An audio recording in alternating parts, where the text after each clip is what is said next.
Hi guys, welcome back. It's Ivan here. Here we talk about skincare, makeup, and wellness, I guess, self-help, if that's what you want to call it. It's been a while since, I've been uploading regularly. I have been on YouTube for a couple of years now, but I never really opened up as well. I have. I feel like with all the things that are happening and all the things that are changing with social media, like people getting cancelled, I feel like I became very afraid of social media in terms of showing who I am. And I used to be more transparent and more open about that, and for some reason the more comments I got, especially with like coming out and all that stuff, I feel like the more timid I became, which is why I stopped uploading for a little bit, and I went to Malaysia. And many of you might or might not know that I am Malaysian Chinese. I did grow up in Malaysia, and I speak Mandarin, I speak Malay, and I speak a little bit of Cantonese. A lot of times when I tell people that, I get the reaction that, oh my gosh, I didn't know you were from Malaysia, or your English is so good, and I don't even hear an accent even though you grew up there. And back then I used to take it as a compliment. I was like, oh my gosh, like I am like passable as American, and nobody would question if I understood them or not. I think that's how it started gradually. When I first came, I did have a heavier accent, and if you are not familiar with the accent, obviously I can't really do it because I'm so used to speaking to you guys this way. But when I went back to Malaysia this year, like it comes out very, very naturally. It's like a switch you turn on and off, and it's like a comfort level thing. Even when I'm in Singapore or Thailand, the accent comes out. Anywhere in like the vicinity of Malaysia, of Southeast Asia, the accent will come out. I used to be quite embarrassed about it. So the first time I went back to Malaysia, I was like, I want to hide this accent. I don't want to like sound Southeast Asian. And it's a very difficult thing to dissect. In college, I remember when I first came when I was 19, I was placed in ESL, which is English as a second language, and you have to in college. And I remember just feeling quite embarrassed because the classes were so easy and my English level was obviously more than that. I just felt like why am I placed in this class when my English understanding and knowledge is far beyond the people around me. I don't know, I had so much to prove. I feel like that I was afraid that people would look at me as lesser, so I quickly adapted a more Americanized accent. And I don't know if you guys noticed, I speak quite slowly on this channel, and the big reason is because I am not entirely 100% comfortable with this American way of speaking, because in my mind I still think Malaysian quick-witted way. I still count in Mandarin, and the more I talk about it, the more you'll see the accent starts coming out slowly. But when I was in Malaysia, I felt really, really free and really happy, which is why I took a break, because I didn't know how to move forward, continue with the accent that I'm comfortable with or embrace the accent that I was comfortable with. So it's like a constant push and pull of you're not being Asian enough, you're not representing your people enough, or you are not assimilating enough and you're sort of putting other Asians down by not being able to, I guess, speak English properly. So I've been thinking about that for a long time, and it's honestly it's such a difficult thing to approach. I'm lost as to how to present myself to you guys. Not that this is not who I am authentically, but I feel like with any persons that have come from, have immigrated from another country, there's another layer of them that you don't really see, because when they come here, they have to adapt to the culture here is. I remember coming here and I told myself, oh my gosh, I'm going to be super proud of being Asian. I will continue eating Asian food, I will only speak my language, I will find my tribe here. And then somewhere along the way, it's I gotta assimilate to be successful, I guess, to fit in, to get jobs, to pass my classes so that my teachers would see me as coherent, or understanding of the language. Sorry, there's a lot up here, so because there's so many feelings. I just remember when I was going to university, one of my landlords, though he had good intentions, it was just very blatantly, I guess not racist, but just quite ignorant, I guess. He literally asked me like, oh, like how is your English so good, you know, because I've been to, you know, certain parts of Southeast Asia, and you know, their accent is not as good, and you actually sound really arcane. And to me, it was just like a backhanded compliment, and it was like they don't understand that it's such a triggering like microaggression. So I just like nodded and said thank you. At the time I didn't really understand what it meant. Was like, oh, I can't believe you can speak English so well because you don't look like you can. Mind you, we actually grew up with British English in Malaysia and certain parts of Southeast Asia. So our command of the English language is actually better than most Americans, though we have an accent and we might not sound like it. So yeah, it's just like been a really difficult thing for me to navigate, and I feel like the reason why I don't feel as close to you guys is because I like don't know how to make myself comfortable like speaking to you guys that way. Maybe I have to go back to Malaysia and vlog there. I don't know what the right step is. Yeah, it's just been like a struggle for me. There's so much pressure for people of color to conform to whatever standard of perfection and whiteness that it is stressful for day to day, you know, like thinking about how to present myself, thinking about how to act, that I can't really fully excel as a human being here.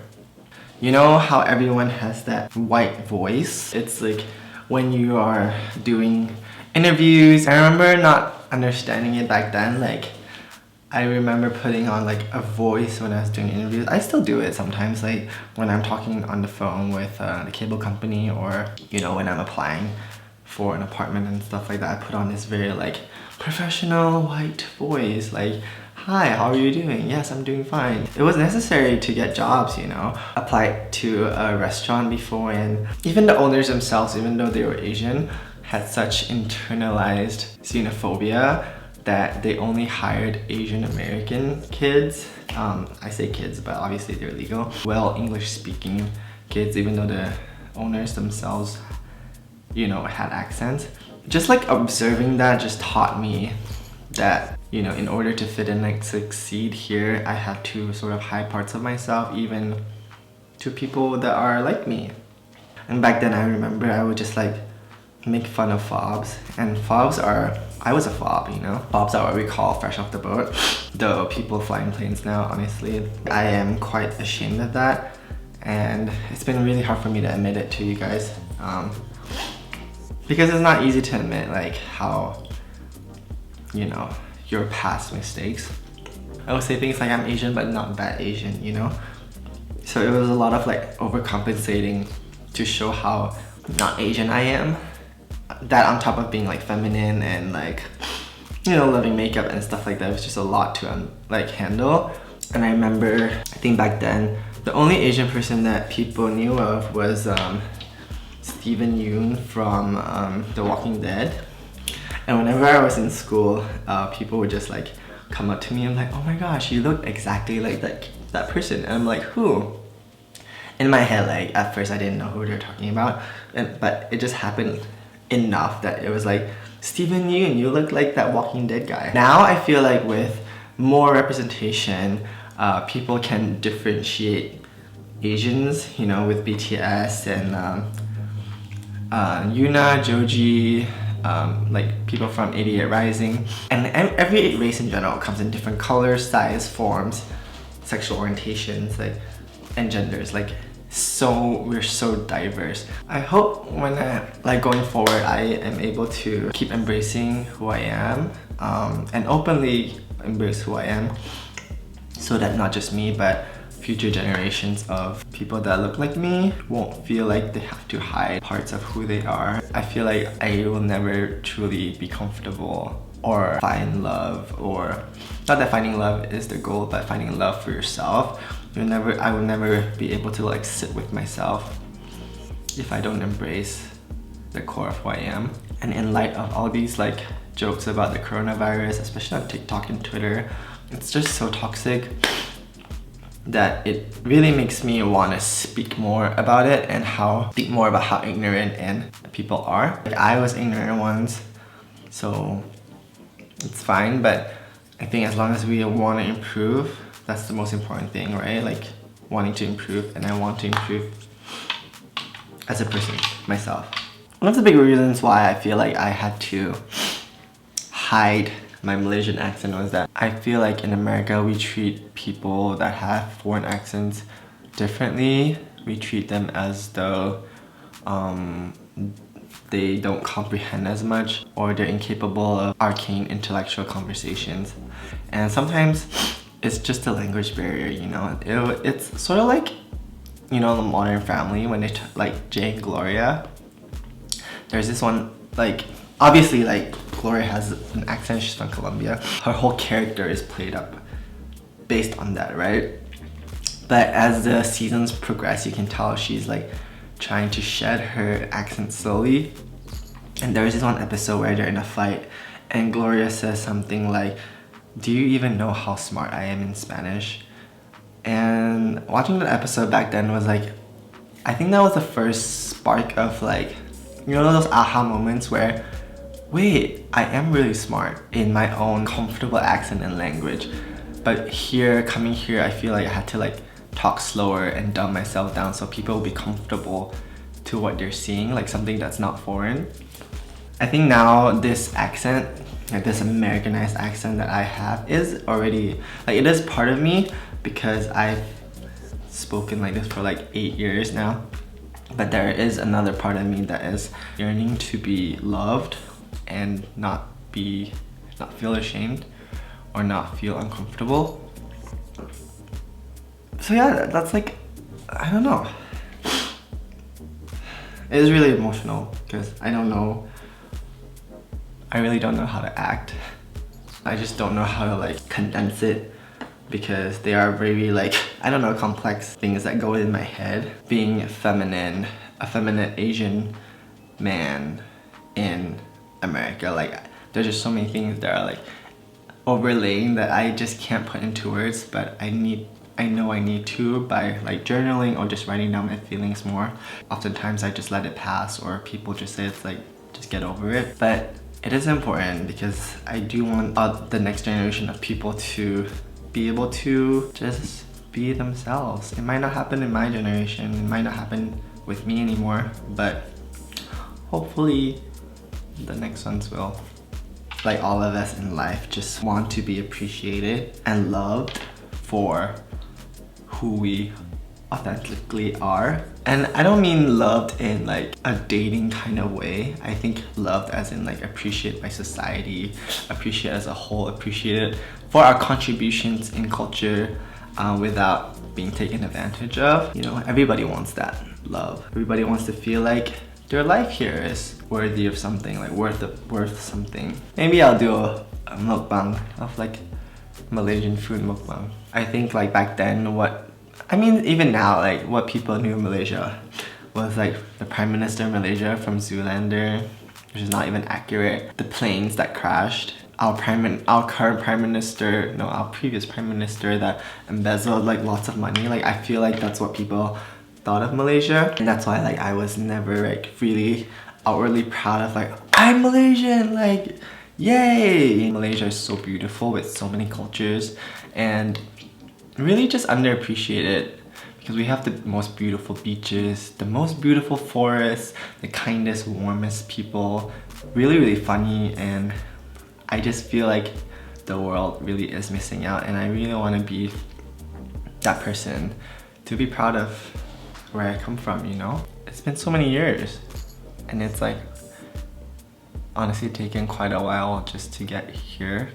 Nobody ever, like I don't know, nobody ever told me like, Ivan, you should be proud of who you are, like you are doing great, you are amazing, you are representing, you are, you know, like nobody ever told me that. Nobody still tells me that. I still have to wake up every day thinking like what my next step is. What is a guy that looks like me and loves makeup and like dressing up, and you know, like nobody's like Ivan. You're, you know, with a lot of people, they can sort of emulate, see something and emulate it and go for it. See something, emulate it, go for it, with career, with vision, with inspiration. But I feel like I'm very stuck. I don't know where I'm supposed to go or how I'm supposed to look and what I'm supposed to do for my people. I think the thing that Jonathan told me when I was filming with him, Jonathan Van Ness, he told me that I should just be my own role model and continue forging the path to myself. And that sounds honestly like easier said than done when you're waking up every day trying to decide what to do with your life.